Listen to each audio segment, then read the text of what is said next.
채널아 캐치.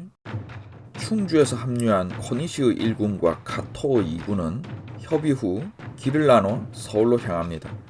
코니시는 북진하여 여주, 용진을 거쳐 서울로 가는 경로를 맡았고, 카토는 서진하여 죽산, 용인을 거쳐 서울로 향했습니다. 왜군은 전쟁이라고 보기 힘들 정도의 속도로 북상했고, 이일과 신립의 패전 소식이 도착하자 조정은 서울을 떠나 피난 가는 일과 명나라의 구원을 요청하는 일, 왕자들을 지방에 보내 근왕병을 모집하는 일, 만일을 대비해 세자를 세우는 일을 논의합니다. 저는 선조에 대해선 비판을 아끼지 않지만 이 왕의 피난인 몽진에 대해선 유언비어 수준의 이야기가 난무하기 때문에 팩트체크를 하지 않을 수 없습니다. 선조가 수도를 떠나 후퇴한 것은 특이한 일이 아닙니다. 고려의 왕들은 요나라의 침입 때도 몽골의 침입 때도 몇 번이나 했던 일이고, 개경이 누차 함락되더라도 한 번도 중국 황제들처럼 외적에게 붙잡히는 일이 없었습니다. 그러니 세계 최강 몽골군에게 40년 동안 저항할 수 있었던 것이죠. 다만 조선의 선조는 그 과정이 한심했을 뿐이지, 그대로 있다가 한양에서 잡혔더라면 바로 게임 끝이고 조선의 백성들과 관군의 저항은 우리가 아는 역사대로 흘러가지 않았을 것 같습니다. 오히려 몇십 년 후 인조가 남한산성에서 잡히는 바람에 조선은 더 이상 저항도 하지 못하고 청나라에게 항복해야 했지요. 이전 영상에서 왜군은 일단 한양으로 닥치고 돌격했다고 했는데, 조선왕을 목표로 진격한 왜군이 왕이 없는 수도에 와서 당황했을 수는 있습니다. 하지만 일본 국내전에서는 안 그런다느니, 일본의 장수는 도망치지 않고 할복한다느니, 그런 이야기는 사실과 다릅니다. 일본에서는 그런 말을 하지 않는데 이상하게 우리나라에서 임진왜란 이야기 할 때마다 마치 정설인 양 일본에서는 안 그러는데 라는 유언비어가 돕니다. 앞으로 그런 이야기를 하는 사람을 보면 저 사람은 일본에 대해서 잘 모르는 사람이구나 하고 딱 잘라서 생각하면 됩니다. 일본 전국시대 영주들의 국내전은 워낙 고만고만한 작은 동네에서 싸우는 전쟁이라 본성이 함락되면 갈 곳이 없으니까 할복하게 되는 경우가 많았을 뿐이지, 카마쿠라 시대든 무로마치 시대든 전국 시대든 후위를 도모할 수 있을 땐 일본 무장들도 일단 튀고 봤습니다. 무사들이 최초 막부인 카마쿠라 막부를 세울 때도 겐지든 헤에케든 모두 밀리고 밀려서 도망친 세력들의 이야기입니다.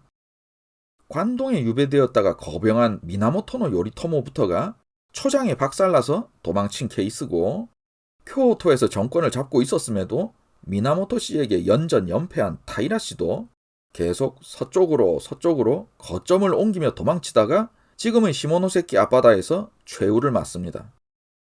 두 번째 막부를 세운 아시카가 타카우지도 고다이고 천황 세력에 밀려 서쪽으로 도망쳐서 큐슈까지 내려갔다가 권토 중례해서 다시 교토로 치고 올라온 경우로, 이 남북조쟁난 주요 무장들의 이동 경로를 보면 엎치락 뒤치락 눈이 어지러울 정도입니다.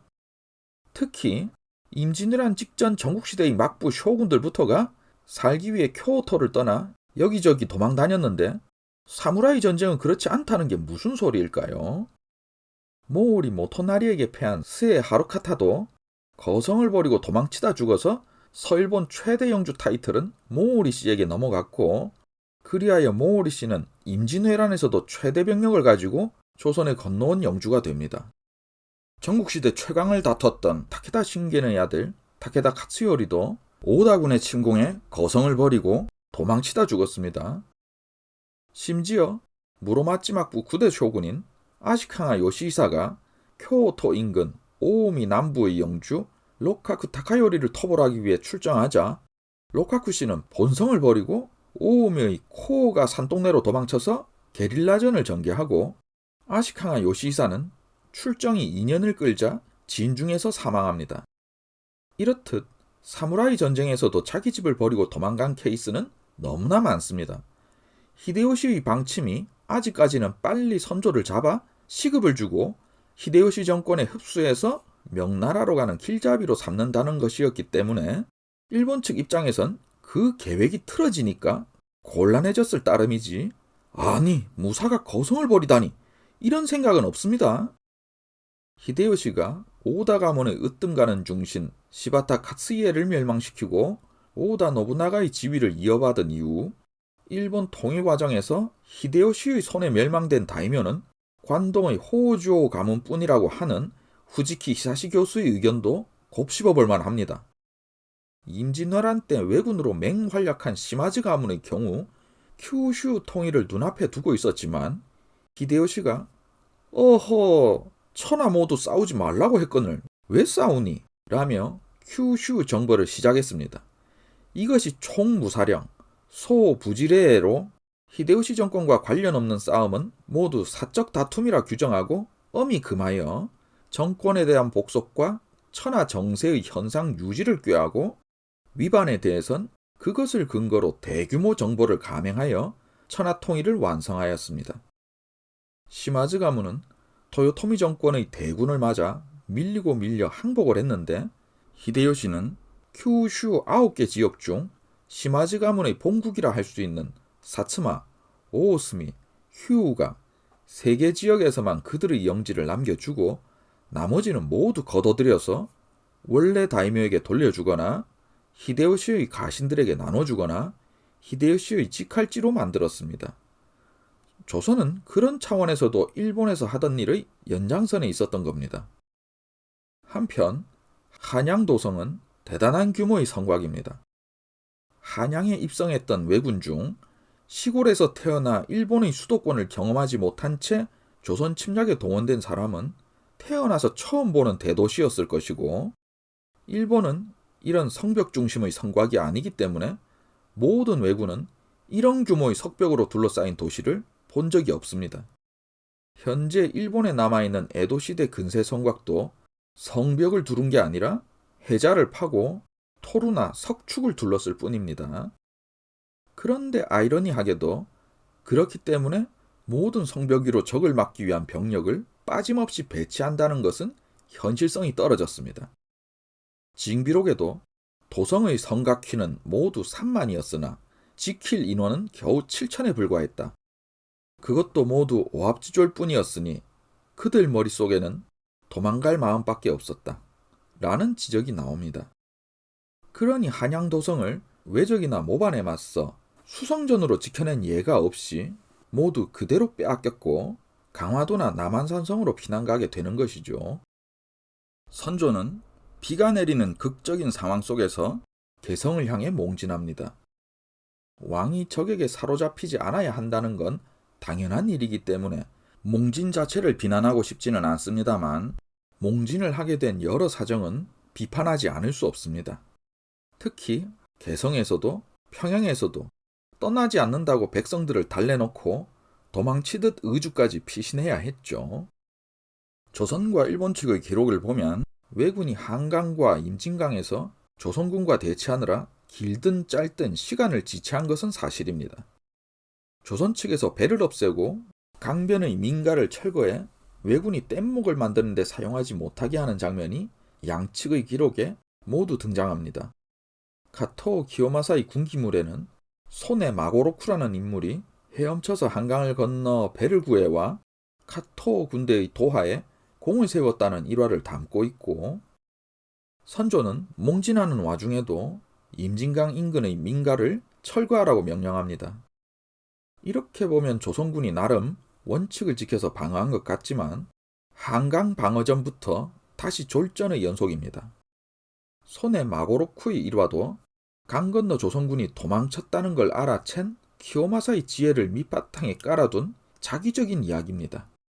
당시 조선군의 대장은 도원수 김명원이었고 부원수는 신각으로 한강을 방어하라고 내려보냈는데 제천정에 머물고 있던 도원수 김명원은 적이 밀어닥치자 그저 바라만 볼 뿐 싸울 염두도 내지 못했다. 그러다가 무기와 화포를 모두 강속에 버린 후 옷을 갈아입고 도망치기 시작했다. 이 모습을 본 종사관 심우정이 말렸으나 듣지 않았다. 이것이 징비록의 평가입니다. 애초에 남한강 북쪽을 잘 지키고 있던 강원도 조방장 원호도 강원감사 류영길이 경기도보다 강원도를 지키도록 소환하는 바람에 코니시군이 강을 건너게 만들어버렸습니다. 유도대장으로 임명되어 서울을 지키던 이양원도 일이 이렇게 되니 양주로 도망쳐버렸습니다. 서울의 함락은 조선과 일본의 달력 모두 5월 3일의 일로 코니시 유키나가의 일부는 여주를 거쳐 동대문으로 한양에 입성했고 가토 키요마사 2구는 용인을 거쳐 남대문으로 입성했습니다. 종종 가토 키요마사가 하루 먼저 입성했다고 일컬어지기도 합니다만 여기에는 사연이 있습니다.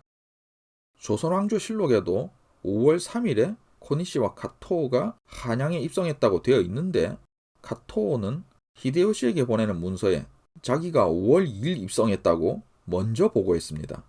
같은 날 입성하고도 내가 먼저 들어갔다 라고 홍보하는 바람에 후대의 사람들에게 혼동을 주게 된 것이죠. 코니시 측의 종군 기록을 보면 마츠라시 소속의 요시노 진고자이몽은 1군이 3일 새벽에 한양에 들어가 진을 치고 후속 부대를 기다렸다며 후속 부대의 도착일을 열거했는데 카토오군은 3일에 들어왔다고 했습니다. 대마도 소오시 측의 서정일기에는 2일 술시에 코니시 소오 두 장군이 경성을 함락했다고 했지만 그것은 나중에 추가로 적어둔 것이고 3일 진시에 카토오 키요마사가 경성에 들어갔다고 했습니다. 키요마사로부터 한양 입성과 조선국왕 도망의 보고를 받은 히데요시는 키요마사에게 보내는 문서에서 조선왕을 찾아내라며 조선왕에게 시급을 떼어줄 생각이었는데 도망쳐서 매우 아쉽다고 했고 다시금 조선 주둔군에게 금제를 지킬 것 등등을 명합니다. 그러니까 조선 백성들에게 난폭한 행동을 하지 말라는 거죠. 한양에서 합류한 왜군은 선조의 뒤를 쫓아 북상하여 임진강에서 조선군과 대치합니다.